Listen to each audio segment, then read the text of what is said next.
వీక్షకులందరికీ నమస్కారం. ఆంధ్రప్రదేశ్లో కూటమి ప్రభుత్వం వచ్చిన తర్వాత పెట్టుబడులన్నీ శ్రీ సిటీ రాయలసీమకి, విశాఖపట్నం, ఉత్తరాంధ్రకే వెళ్ళిపోతూ ఉన్నాయి. అమరావతి రాజధానిలో ప్రైవేట్ ఇన్వెస్ట్మెంట్స్ రావడం లేదు, ఎంఎన్సి కంపెనీలు రావడం లేదు, గూగుల్ లాంటి సంస్థల కార్యాలయాలు ఓపెన్ చేయడం లేదు, టీసీఎస్ లాంటి బహుళజాతి సంస్థలు రావడం లేదు, కాంగ్రెంజెంట్ లాంటి ఐటీ సంస్థలు రావడం లేదు అనే విమర్శలు పెద్ద ఎత్తున వెల్లువెత్తా ఉన్నాయి. ఇమీడియట్గా ఇన్వెస్ట్మెంట్ చేయడానికి అమరావతి రాజధానిలో అనువైన పరిస్థితులు లేవు. మౌలిక సదుపాయాలు అభివృద్ధి చేస్తూ ఉన్నారు. రోడ్లు, సీడ్ యాక్సెస్ రోడ్డు తప్ప అమరావతి రాజధానిలో రోడ్డు లేదు. సీడ్ యాక్సెస్ రోడ్డు కూడా అసంపూర్తిగా మంతెన సత్యనారాయణ రాజు ఆశ్రమం దగ్గర నుంచి మాత్రమే సీడ్ యాక్సెస్ రోడ్డు ప్రారంభమవుతుంది. దాన్ని నేషనల్ హైవే కనెక్ట్ చేయడానికి మరో 3 సంవత్సరాలు పడుతుంది. ఈలోగా అమరావతి రాజధానిలో 330 కిలోమీటర్ల ట్రంక్ రోడ్స్ అన్ని నిర్మాణం పూర్తవుతుంది. ఇంకా తర్వాత ఇన్వెస్ట్మెంట్స్ వచ్చే అవకాశం ఉంది. అమరావతి రాజధానిలో ప్రస్తుతానికి విఐటి, ఎస్ఆర్ఎం, అమృత యూనివర్సిటీలు ఆల్రెడీ ప్రారంభమయ్యాయి, సిబ్బందిని నియమించుకున్నారు. ఆ యూనివర్సిటీలో దాదాపు 52,000 మంది విద్యార్థులు చదువుకుంటూ ఉన్నారు. రాబోయే రోజుల్లో విఐటి యూనివర్సిటీని ఇండియాలో వాళ్ళకున్న 4 యూనివర్సిటీల్లో బెస్ట్ యూనివర్సిటీగా తీర్చిదిద్దేందుకు విఐటి, ఎస్ఆర్ఎం మరో 100 ఎకరాస్ వాళ్ళు కొనుక్కున్నారు సిఆర్డీఏ నుంచి. రాష్ట్ర ప్రభుత్వం కూడా కేటాయించింది. అయితే విద్యా కేంద్రంగా మార్చడానికి ప్రస్తుతానికి ఆ యూనివర్సిటీకి బిల్డింగ్స్ ఉన్నాయి కాబట్టి నడిచిపోతా ఉంది. అయితే గూగుల్ లాంటి సంస్థ, టీసీఎస్ లాంటిదో, కాగ్నిజెంట్ లాంటి ఐటీ సంస్థలు ఇమీడియట్గా కార్యాలయం ప్రారంభించడానికి అవసరమైన మౌలిక సదుపాయాలు అక్కడ లేవు. అందుకే విశాఖ నగరం, ఇప్పటికే సిద్ధంగా ఉన్న విశాఖ నగరం, భోగాపురం ఎయిర్పోర్ట్ ఎలాగో ఒక 6 నెలల్లో ఓపెన్ కాబోతా ఉంది. ఇప్పటికే ఒక ఎయిర్పోర్ట్ విశాఖపట్నంలో ఉంది, ఆ ఎయిర్పోర్ట్ ఉపయోగించుకుంటూ ఉన్నారు. ఏదైతే మెయిన్ సిటీస్, మెట్రో సిటీస్ ఉన్నాయో, ఢిల్లీ, హైదరాబాద్, బెంగళూరు, చెన్నై, పూణే, బాంబే లాంటి సిటీస్లో ట్రాఫిక్ రద్దీతో ఐటీ సంస్థలు, ఐటీ ఉద్యోగులు పెద్ద ఎత్తున ఇబ్బందులు ఎదుర్కొంటూ ఉన్నారు. దీంతో టైర్ 2 సిటీస్ మీద వాళ్ళు కూడా ఫోకస్ పెట్టారు. అదే సమయంలో కూటమి ప్రభుత్వం తీసుకుంటున్న చొరవతో ఉత్తరాంధ్రలో గడిచిన 14 నెలల్లో 8 లక్షల కోట్ల రూపాయల ఇన్వెస్ట్మెంట్స్ వచ్చాయి. అంటే ఇన్వెస్ట్మెంట్ ఎంఓయూ చేసుకోగానే లక్షలాది మందికి ఉద్యోగాలు రావు, గుర్తుపెట్టుకోవాలి. ఎంఓయూ కాగానే లక్షలాది మందికి ఉద్యోగాలు రావు. 3,000 కోట్లు ఇన్వెస్ట్ చేసినా, 30,000 కోట్లు ఇన్వెస్ట్ చేసినా కనీసం 24 నుంచి 36 నెలల కాలం పడుతుంది మొత్తం రిక్రూట్మెంట్ పూర్తి చేయడానికి, కంపెనీలో ప్రొడక్షన్ ప్రారంభం కావడానికి. స్టీల్ ఫ్యాక్టరీస్ అలాంటివి కనుకైతే కనీసం 4 సంవత్సరాల తర్వాతనే, శంకుస్థాపన జరిగిన తర్వాత పనులు పెద్ద ఎత్తున చేస్తే 4 సంవత్సరాల తర్వాతనే అక్కడ ప్రొడక్షన్ బయటకు వస్తుంది. అది వేగంగా జరిగితేనే. అందువల్ల ప్రభుత్వం మొత్తం మీద, రాష్ట్రం మొత్తం మీద 14 లక్షల కోట్ల రూపాయల ఇన్వెస్ట్మెంట్ తీసుకొచ్చింది 14 నెలల కాలంలోనే. ఇందులో కేంద్ర ప్రభుత్వ రంగ సంస్థలే 2 లక్షల కోట్ల పైగా ఇన్వెస్ట్మెంట్ చేస్తా ఉన్నాయి. విశాఖ సమీపంలో కేంద్ర ప్రభుత్వ రంగ సంస్థ ఎన్టీపీసీ 1,86,000 కోట్ల రూపాయల వ్యయంతో భారతదేశంలోని అతిపెద్ద గ్రీన్ హైడ్రోజన్ ప్రాజెక్ట్ని చేపట్టింది. మరి ఆ ప్రాజెక్టుని తీసుకొచ్చి అమరావతిలో పెట్టడానికి సాధ్యం కాదు. ఇక ప్రకాశం జిల్లాలోని కడేరు పరిసర ప్రాంతాల్లో బీపీసీఎల్ 80,000 కోట్ల రూపాయల ఇన్వెస్ట్మెంట్ చేసేందుకు ముందుకు వచ్చింది, రిఫైనరీ ఏర్పాటు చేసేందుకు. అది పోర్ట్ బేస్డ్, రామాయపట్నం పోర్టుకు సమీపంలో ఉంటుంది కాబట్టి పోర్ట్ బేస్డ్ ఇండస్ట్రీ. ఎందుకంటే విదేశాల నుంచి క్రూడాయిల్ మొత్తం దిగుమతి చేసుకోవాలి, సముద్రం పక్కనే పెట్టడానికి అవకాశం ఉంది. అందువల్ల ఆ సంస్థ అక్కడ పెట్టింది. ఇక గూగుల్ డేటా సెంటర్ విశాఖపట్నాన్ని ఎంచుకుంది, టీసీఎస్ విశాఖపట్నాన్ని ఎంచుకుంది, కాగ్నిజెంట్ విశాఖపట్నాన్ని ఎంచుకుంది.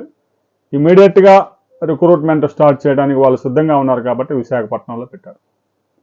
3 సంవత్సరాల తర్వాత వారు రిక్రూట్మెంట్ చేసి కార్యాలయం ఓపెన్ చేసేందుకైతే అమరావతి రాజధానిలో భూమి కేటాయించేవాళ్ళు.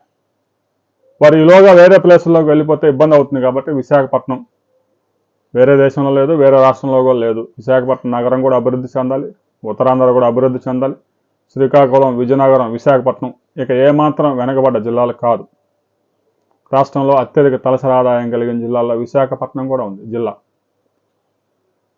ఇక అమరావతి రాజధానిలో పెట్టుబడులు రావడం లేదు అని వాపోతున్న వారికి ముఖ్యమంత్రి చంద్రబాబు నాయుడు ఒక విషయం చెప్పారు. ఇండస్ట్రీ ఆంధ్రప్రదేశ్లో ఏ ప్రాంతంలో పెట్టాలి అనేది రాష్ట్ర ప్రభుత్వం డిసైడ్ చేయదు. ఆ ఇండస్ట్రీ అవసరాలను బట్టి ఆ ప్రాంతాలను ఆయా పరిశ్రమలు ఎంచుకుంటూ ఉంటాయి. సౌర విద్యుత్ ఉత్పత్తి చేయడానికి రాయలసీమ ప్రాంతంలోనూ అనంతపురం కరువు ప్రాంతాలకు వెళ్తూ ఉంటారు. ఎందుకంటే తక్కువ రేటుకి భూమి కొనుగోలు చేయాలన్నా, లేదంటే రైతుల దగ్గర నుంచి 30 సంవత్సరాలకు లీజుకు తీసుకోవాలన్నా ఆ ప్రాంతాల్లో మాత్రమే అనుకూలం. అదే కృష్ణా డెల్టాలోనో గుంటూరు జిల్లాలోనో అలాంటి ప్లాంట్స్ పెట్టడానికి అవకాశమే లేదు. ఎకరం 3 కోట్ల నుంచి 50 లక్షల దాకా నడుస్తూ ఉంది. రైతులు కనీసం లీజు కూడా 30 సంవత్సరాలకి ఇవ్వరు ఇక్కడ. మరి సౌర ప్లాంట్స్ అయితే పెట్టడానికి లేదు. విద్యుత్ ఉత్పత్తి థర్మల్ విద్యుత్ కేంద్రాలు కూడా ప్రస్తుతం ఈ ప్రాంతాల్లో పెట్టడానికి లేదు. అందువల్ల భారీ ఎత్తున ప్రొడక్షన్ వచ్చే ఇండస్ట్రీస్ మాత్రం కృష్ణా గుంటూరు జిల్లాల్లో ముఖ్యంగా అమరావతి రాజధానిలో పెట్టడానికి అవకాశం లేదు. కృష్ణా జిల్లాలో మచిలీపట్నం పోర్ట్ బేస్లు ఇండస్ట్రీస్ వస్తాయి. మల్లవల్లిలో పెద్ద ఎత్తున ఇండస్ట్రియల్ కారిడార్ ఏర్పాటు చేశారు. ఇక ఉమ్మడి కృష్ణా జిల్లాలోని పెద్దవరంలో కూడా ఏపీఐఐసి 580 ఎకరాల్లో పెద్ద ఎత్తున పరిశ్రమలు తీసుకొచ్చేందుకు ఏర్పాటు చేస్తుంది. కేవలం ఒక అమరావతి రాజధానిలో ఇన్వెస్ట్మెంట్స్ లేవు అనే బాధ మాత్రం అమరావతి రాజధాని రైతులకు ఉంది, గుంటూరు జిల్లా రైతులకు ఉంది, కృష్ణా జిల్లా రైతులకు కూడా ఉంది. అమరావతి రాజధానిలో ఇన్వెస్ట్మెంట్స్ రావాలంటే మరో 3 సంవత్సరాలు ఆగాల్సిందే. ఈలోగా అమరావతి రాజధానిలో ట్రంక్ రోడ్స్ నిర్మాణం అంతా పూర్తవుతుంది. యూనివర్సిటీస్ విస్తరించే కార్యక్రమాలతో పాటు ఎన్టీఆర్ క్యాన్సర్ హాస్పిటల్ వస్తుంది, ఈఎస్ఐ హాస్పిటల్ వస్తుంది. 32 కేంద్ర ప్రభుత్వ రంగ సంస్థల కార్యాలయాలు కూడా నిర్మించుకునేందుకు సిద్ధమవుతోంది. ఇక 4,000 మంది ఉద్యోగులకి క్వార్టర్స్ సిద్ధమవుతా ఉన్నాయి. ఇప్పటికే వెలగపూడి సచివాలయం పనిచేస్తూ ఉంది, హైకోర్టు ఉంది. ఇక జడ్జిలు, సీనియర్ ఐఏఎస్ అధికారుల విల్లాలు కూడా సిద్ధమవుతా ఉన్నాయి. యాక్టివిటీస్ కంప్లీట్ కావాలంటే కనీసం 36 నుంచి 48 నెలల కాలం పట్టే అవకాశం ఉంది. ఇమీడియట్గా అమరావతి రాజధానిలో 100 కోట్ల రూపాయలు ఇన్వెస్ట్ చేసేందుకు అనువైన వాతావరణం లేదు. ఆ మౌలిక సదుపాయాలు లేవు, ఆ భవనాలు లేవు, ఆ రోడ్లు లేవు. ఎయిర్పోర్ట్ ఉందంటే విజయవాడ గన్నవరం ఎయిర్పోర్ట్ ఉపయోగించుకోవచ్చు. అమరావతి రాజధానికి ఇమీడియట్గా అంతర్జాతీయ విమానాశ్రయ అవసరం కూడా లేదు. రైల్వే కనెక్టివిటీ కూడా రాబోయే 3 సంవత్సరాల్లో రాబోతా ఉంది. అయితే అక్కడ రైళ్లు తిరిగేందుకు 4 సంవత్సరాల పైగా సమయం పట్టే అవకాశం ఉంది. కృష్ణానది మీద బ్రిడ్జి నిర్మించడానికి కనీసం 4 సంవత్సరాల సమయం మాకు కావాలని రైల్వే అధికారులు అడిగారు. రైల్వే ట్రాక్ అయితే 3 సంవత్సరాల్లో నిర్మిస్తారు, కానీ కృష్ణానది మీద రైల్వే బ్రిడ్జి నిర్మాణం పూర్తి చేయడానికి మాత్రం 4 సంవత్సరాలు తప్పనిసరిగా అవసరం ఉంటుంది. ఆ తర్వాత రైల్వే స్టేషన్స్, అమరావతికి అంతర్జాతీయ స్థాయిలో ఒక రైల్వే స్టేషన్ కూడా నిర్మించబోతా ఉన్నారు. పెదపరిమి సమీప ప్రాంతాల్లో భూములు సేకరించే కార్యక్రమం స్టార్ట్ అయింది. ఇప్పటికే రైల్వే శాఖ పెగ్ మార్కింగ్ కూడా చేసుకుంది. వారికి కావాల్సిన భూమిని రైతుల దగ్గర నుంచి తీసుకొని వాళ్ళు పరిహారం చెల్లించే కార్యక్రమం కూడా మొదలైంది. అమరావతి రాజధానిలో ఇన్వెస్ట్మెంట్స్ రావడం లేదు అనేది నిజమే, కానీ రాబోయే 3 సంవత్సరాల తర్వాత అమరావతి రాజధానికి పెద్ద ఎత్తున ఇన్వెస్ట్మెంట్స్ వచ్చే అవకాశం ఉంది. ప్రస్తుతానికి అమరావతి రాజధానికి వస్తున్న ఇన్వెస్ట్మెంట్స్ విద్యా సంస్థలు, హాస్పిటల్స్, ఒక 2-3 5 స్టార్ హోటల్స్, ఇక ప్రభుత్వ రంగ నిర్మాణాలు జరుగుతూ ఉన్నాయి. నిర్మాణాలు పూర్తయ్యే వరకు అక్కడ పెద్ద ఎత్తున ఇన్వెస్ట్మెంట్స్ మనం ఎక్స్పెక్ట్ చేయలేం. ఈలోగా మంగళగిరిలో కూడా ఒక 50,000 ఐటీ ఉద్యోగాలు తీసుకొచ్చేందుకు మంత్రి నారా లోకేష్ కృషి చేస్తూ ఉన్నారు. ఆ ప్రయత్నాలు కూడా ఫలిస్తూ ఉన్నాయి. రాబోయే రోజుల్లో గుంటూరు, విజయవాడ మధ్యలోన మంగళగిరి ప్రాంతంలో, హైవే ప్రాంతంలో ఐటీ కంపెనీలు పెద్ద ఎత్తున వచ్చే అవకాశం ఉంది. విశాఖ నగరం ఐటీ నగరంగా రూపుదిద్దుకోబోతూ ఉంది. డేటా కేంద్రాలు పెద్ద ఎత్తున వస్తూ ఉన్నాయి. భారతదేశంలోనే అతిపెద్ద డేటా సెంటర్స్ విశాఖపట్నానికి రాబోతూ ఉన్నాయి. అది కూడా గుడ్ న్యూసే.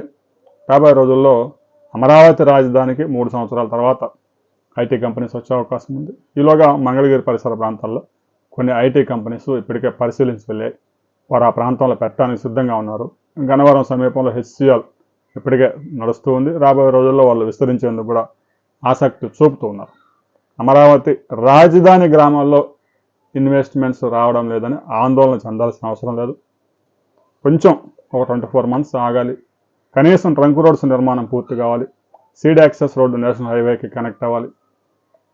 అక్కడ మౌలిక సదుపాయాలన్నీ ఒకసారి అందుబాటులోకి వస్తే ఐటీ కంపెనీలు వారంతా అవే వస్తాయి. ఎందుకంటే టైర్ 1 సిటీస్ అన్నీ టైట్ అయిపోయాయి. ఆఫీస్కి వెళ్ళడానికే 3 గంటల సమయం పడుతుంది. ఆఫీస్ నుంచి ఇంటికి రావడానికి ఉద్యోగస్తులు 3 గంటల సమయం పడుతుంది. ఈలోగా వర్షం పడితే మాత్రం ట్రాఫిక్లో ఇరుక్కుపోయి నరకం చూస్తూ ఉన్నారు. ఆ నగరాలు విస్తరించే అవకాశాలు కూడా తగ్గిపోయాయి. రాబోయే రోజుల్లో అమరావతికి మంచి భవిష్యత్తు ఉంది, అందులో ఎలాంటి అనుమానం లేదు. అమరావతి రాజధానికి పెట్టుబడులు రాబోయే 2-3 సంవత్సరాల తర్వాత పెద్ద ఎత్తున సాఫ్ట్ కంపెనీలు వచ్చే అవకాశం ఉంది. దీని మీద ముఖ్యమంత్రి చంద్రబాబు నాయుడు కూడా ప్రత్యేకం ఫోకస్ పెట్టారు. అమరావతి రాజధానిలో కనీసం 5 లక్షల ఉద్యోగాలు క్రియేట్ చేసేందుకు అవసరమైన ఇండస్ట్రీస్ తీసుకువచ్చేందుకు ముఖ్యమంత్రి చంద్రబాబు నాయుడు, మంత్రి నారా లోకేష్ ప్రత్యేకంగా శ్రద్ధ కనపరుస్తూ ఉన్నారు. రాబోయే 2-3 సంవత్సరాల తర్వాత పెద్ద ఎత్తున ఇన్వెస్ట్మెంట్స్ వస్తాయి అనడంలో ఎలాంటి సందేహం లేదు. దీని మీద ప్రతి ఒక్కరూ మీ అభిప్రాయాలు తెలియజేయండి. వీడియో నచ్చితే లైక్ చేయండి, షేర్ చేయండి, సబ్స్క్రైబ్ చేసుకోండి.